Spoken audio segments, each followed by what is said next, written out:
नमस्कार, स्वागत है आपका भीम न्यूज़ इंडिया में। आप देख रहे हैं भीम न्यूज़ इंडिया। चंबल बचाओ आंदोलन संघर्ष समिति की ओर से बुधवार को जिला कलेक्टर के नाम एसडीएम को ज्ञापन सौंपा गया। समिति के संयोजक राकेश शर्मा राकू के नेतृत्व में एसडीएम को सौंपे ज्ञापन में चंबल नदी में गिर रहे 2 दर्जन दूषित पानी के नालों को रोकने की मांग की गई। प्रतिनिधिमंडल में पार्षद कौशल्या सैनी, अब्दुल करीम मंटू, जीतू केवट, पवन शर्मा, राजाराम कर्मयोगी, विजय सिंह मिन्नू, सुरेंद्र बैरवा, बिहारीलाल बैरवा, सलीम खान, अजय साहू, जाहिद खान, राधेश्याम लोधा मौजूद रहे। प्रतिनिधिमंडल ने कहा कि चंबल नदी में कोटा की लाइफलाइन है। अप स्ट्रीम और डाउन स्ट्रीम में करीब 2 दर्जन दूषित नाले, सीवरेज की गंदगी, अस्पतालों के जहरीले रसायन और बूचड़खाने की गंदगी को लेकर सीधे तौर पर चंबल नदी में गिर रहे हैं, जिसके कारण चंबल नदी में भारी मात्रा में जल प्रदूषण फैल चुका है।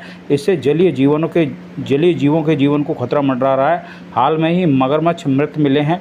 दूषित पानी के नालों का चंबल नदी में गिरने का मामला अत्यंत गंभीर एवं नागरिकों के स्वास्थ्य के लिए खतरनाक है। देखिए राकेश शर्मा राकू का क्या कहना है। दूषित पानी के नाले गिर रहे हैं और ये दूषित पानी के नाले अपने साथ अस्पतालों की गंदगी, बूचड़खानों की गंदगी, बायो वेस्ट और कई प्रकार के सीवरेज की पूरी गंदगी शहर की अभी चंबल में डाली जा रही है 22 नालों के माध्यम से। 2008 में एनआरसीपी की योजना जो केंद्र सरकार और राज्य सरकार की मिली भगत से एक योजना चली थी, NRCP national river conservation programme के तहत चंबल शुद्धिकरण के लिए, उसमें यूआईटी को ऑथेंटिक एजेंसी बनाया गया था चंबल शुद्धिकरण के लिए, और यूआईटी को 200 करोड़ रुपए का अनुदान टीपी पर पहुंचाओ, इस सीवरेज ट्रीटमेंट प्लांट पर पहुंचाओ। लेकिन 2008 के बाद 2016 में जब एनजीटी की लगातार फटकार लगी यूआईटी अधिकारियों को, तो भोपाल बेंच में, एनजीटी की भोपाल बेंच में यूआईटी के अधिकारियों ने झूठा हलफनामा दिया कि हमने कोटा में चंबल में जो नदी में नाले गिर रहे हैं वो सारे टेप करके और उनको एसटीपी तक पहुंचा दिया। जब भोपाल एनजीटी की टीम कोटा आती है और उसकी जांच होती तो पाया गया कि सिर्फ 10-12 नाले टेप हुए हैं, बाकी सारा का सारा पानी चंबल में, दूषित नालों का पानी चंबल में गिर रहा था। इस मामले को लेकर एनजीटी नाराज हुई और गंभीर हुई। इस मामले में 7 यूआईटी अधिकारियों के खिलाफ कोटा की सीजेएम कोर्ट में चंबल की हत्या का मुकदमा दर्ज कराना पड़ा राजस्थान प्रदूषण नियंत्रण मंडल द्वारा। कोटा की सीजेएम कोर्ट में चंबल की हत्या का मामला दर्ज हुआ है।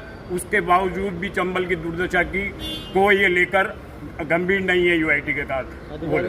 क्या हमने मांग की कि एक तो ये एसपीटी ये जो है सीवरेज ट्रीटमेंट प्लांट, इनकी संख्या बढ़ा, ये पर्याप्त नहीं है।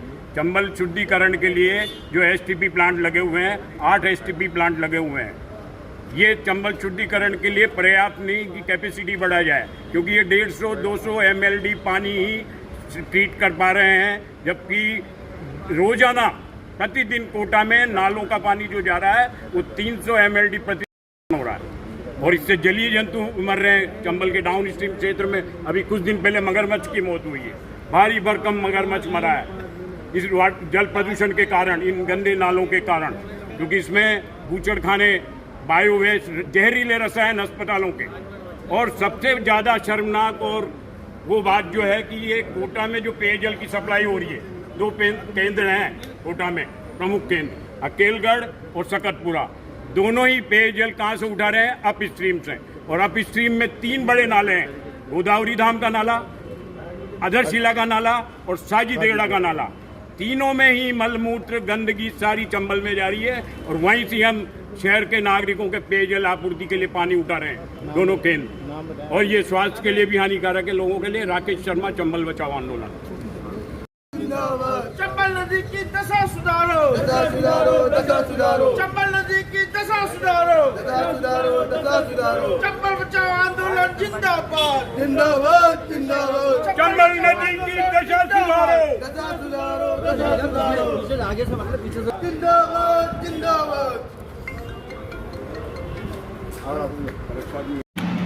एसडीएम को ज्ञापन दे चंबल नदी में गिर रहे नालों को रोकने के लिए प्रतिनिधि मंडल ने मांग पत्र सौंपा। आप देख रहे हैं भीम न्यूज़ इंडिया की रिपोर्ट कोटा से। आप देख रहे थे भीम न्यूज़ इंडिया की रिपोर्ट। यदि आपको हमारी द्वारा दिखाई गई खबरें पसंद है तो प्लीज़ हमारे चैनल को यूट्यूब पर सब्सक्राइब कीजिए, लाइक कीजिए, शेयर कीजिए, कमेंट्स कीजिए। भीम न्यूज़ इंडिया के फेसबुक पेज को भी आप फॉलो कर सकते हैं।